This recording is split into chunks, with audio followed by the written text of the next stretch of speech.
Okay, let's unpack this. We often hear about multilateralism, right? And, well, it can sound a bit abstract, like meetings and summits happening somewhere far off. Hmm. Very distant sometimes. Exactly. But what if it actually yields tangible results? Results that really impact people's lives, especially with something as critical as global health. Yeah, that's a great point. I mean, think back just a few years ago, that global scramble for vaccines, it really starkly highlighted how much we need unified action, didn't it? It absolutely did. A real stress test for global cooperation. So this year, the African Union and the European Union are marking 25 years of partnership. And we thought, let's do a deep dive into their global health collaboration.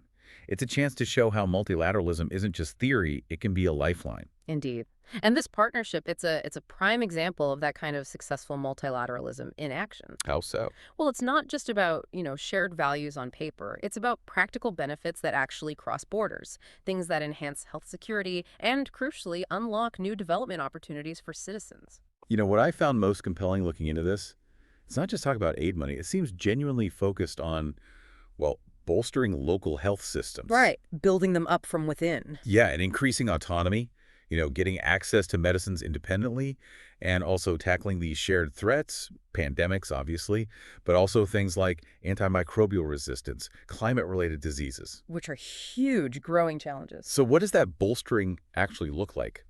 On the ground, practically speaking. Well, what's fascinating here is how both unions are combining their strengths to do exactly that. It's a commitment to building resilient health infrastructures. Resilient meaning they can handle future crises, not just react. Precisely, rather than just reacting when something hits. Hmm. And this involves really close collaboration with key AU institutions like the Africa Centers for Disease Control and Prevention, the Africa CDC, and the new African Medicines Agency, the AMA. Okay, and a big piece of this collaboration is the MAV Plus initiative, right? That's the Team Europe initiative on manufacturing and access to vaccines, medicines, and health technologies in Africa. Sounds incredibly ambitious. It is definitely ambitious. They've put in, what, roughly 2 billion euros since 2021? Yeah. What are some of the biggest hurdles, but also the triumphs you've seen in actually getting this running, especially like setting up complex vaccine production facilities basically from scratch? It is ambitious, you're right, and the triumphs are pretty significant already. We've seen facilities established that are now capable of generating 500 million vaccine doses annually. Wow, that's substantial. It is. And alongside that, there are robust networks being built to develop African talent, which is key. I'd say the biggest hurdle is always coordination and, building that deep trust. Mm-hmm. Always a challenge in big partnerships.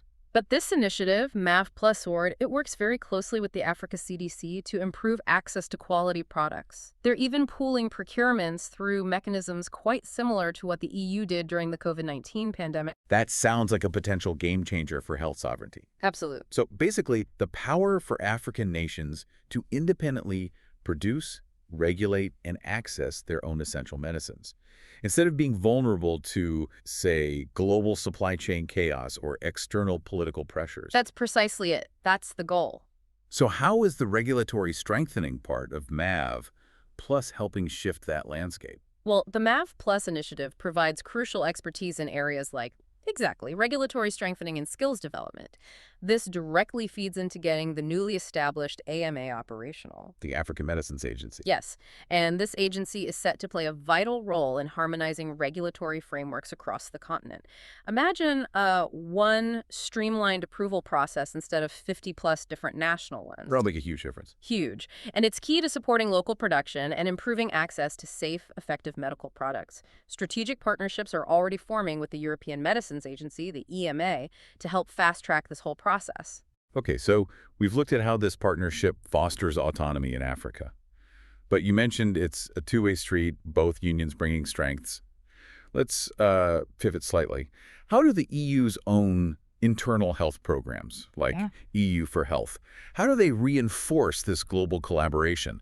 That initiative came right out of the COVID response, didn't it? That's an excellent point. Yes, it did. While EU for Health is primarily focused on strengthening Europe's own public health infrastructure, its investments, say, in cutting-edge surveillance tech or rapid response teams, that directly feeds into the intelligence and operational support it can then share globally. Okay, so internal strength supports external action. Exactly. Take the European Center for Disease Prevention and Control, the ECDC. As the EU's public health agency, its swift action during the Mpox outbreak in 2022 wasn't just about protecting Europe. Right. The EU actually facilitated the donation of, I think it was 215,000 vaccines to the Democratic Republic of Congo and coordinated over 500,000 more for other African countries. Now that is global cooperation in action, moving beyond just looking inward. And it's not just about donations, is it? I read ECDC experts are actually deployed to the field during outbreaks. Yes, they work hand in hand with national authorities, and they align their efforts closely with Africa CDC in places like Sierra Leone, Zambia, Rwanda. What's the unique benefit of having that direct on-the-ground collaboration?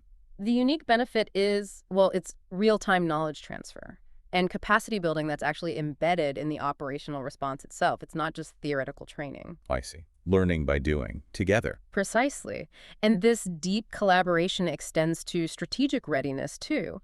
Both Africa CDC and ECDC have completed these comprehensive risk-ranking exercises across all African regions. What do those do? They identify and prioritize infectious disease threats. Basically, they provide invaluable references for national public health professionals so they can better allocate their limited resources. It means trying to anticipate the next challenge, not just reacting to the last one. That makes sense.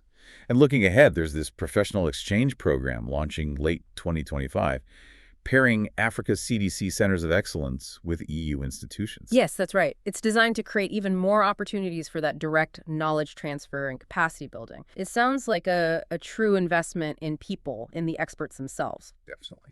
So if we connect this to the bigger picture, this whole partnership, it isn't just about immediate responses or, abstract concepts. It really is a blueprint for global health security. A blueprint. How so? By developing these local capabilities, enhancing preparedness on both sides, it fundamentally strengthens the world's ability to face health crises. It demonstrates that together, much greater achievements are possible than going it alone. So what does this all mean for you listening? Well, this AU-EU partnership on health really exemplifies the pivotal role multilateralism can play, addressing huge global challenges, fostering a shared vision for a healthier, more self-reliant world. It's about moving from vulnerability towards resilience. And ultimately, we all benefit from that increased global security. Which raises an important question, perhaps, for you to consider. How might this model, this kind of deep, sustained multilateral collaboration, how might it inspire solutions to other complex global challenges that impact your daily life? Things like, say, climate change or perhaps digital security. Something to think about.